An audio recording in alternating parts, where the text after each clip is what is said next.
Welcome back. Chick-fil A supporters flocked to restaurants across the country for Appreciation Day last week. But just yesterday, same-sex supporters staged a kiss-in in protest of the chain's president's comments opposing gay marriage. So was the kiss-in effective, and how was the protest different from Appreciation Day? Joining us now to weigh in on this is radio talk show host Tammy Bruce. Hey, Tammy, how are you?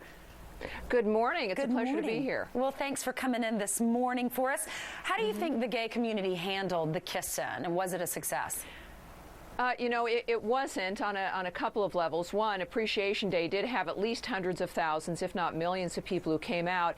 And it is a little embarrassing when you have about 20 who show up maybe in Cleveland, and then there's, you know, vandalism here in Los Angeles. It's a little embarrassing. As a gay woman, I actually disagree a bit with Mr. Cathy's statements, but I admire him and his company.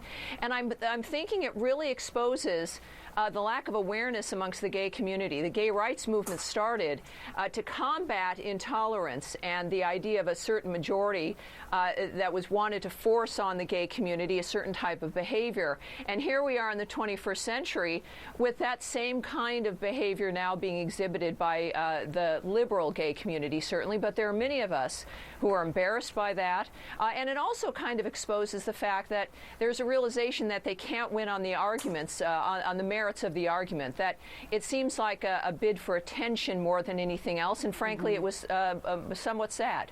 Is it more about freedom of speech? Was this effort more about freedom of speech or Americans being against gay marriage?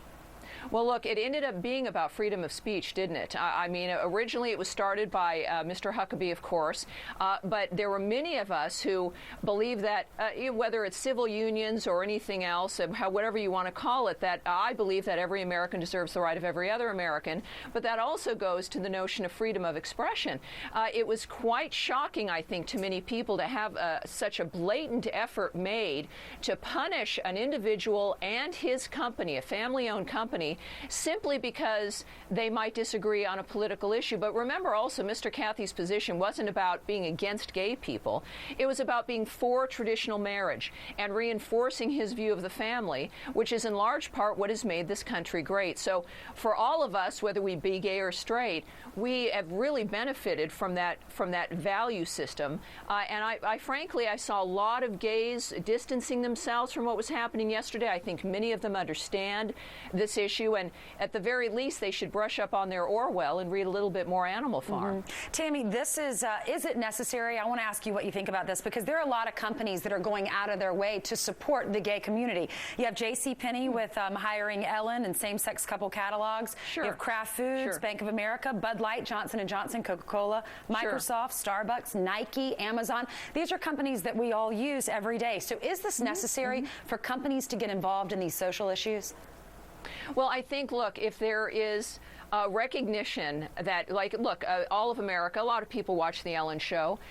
There's the conservative community, the majority of heterosexuals don't mind seeing that. A majority of Republicans now recognize, as starting with, of course, the Cheney family and seeing examples of individuals they admire who are gay, that they appreciate that and support it now. I think if it's done tastefully, the majority of Americans appreciate it. Just look, Americans love the underdog. We are a nation, if you will, of minorities. And so it's natural. I think we reject the extremist position. But again, as a gay woman, it's very disturbing to finally see, after so much progress has been made, to finally see the gay community begin to act in a fascist framework when that's what we've been fighting against all along. I trust that the majority of Americans, whether they be liberal or conservative, really get, or gay or straight, really get what this fight is about, which is about individualism. Everyone has a right to their opinion, and the fact that we can afford to respect each other in that regard. Tammy, thank you so much. What a pleasure to talk to you this morning. My pleasure. Have a good one. Thank you. The economy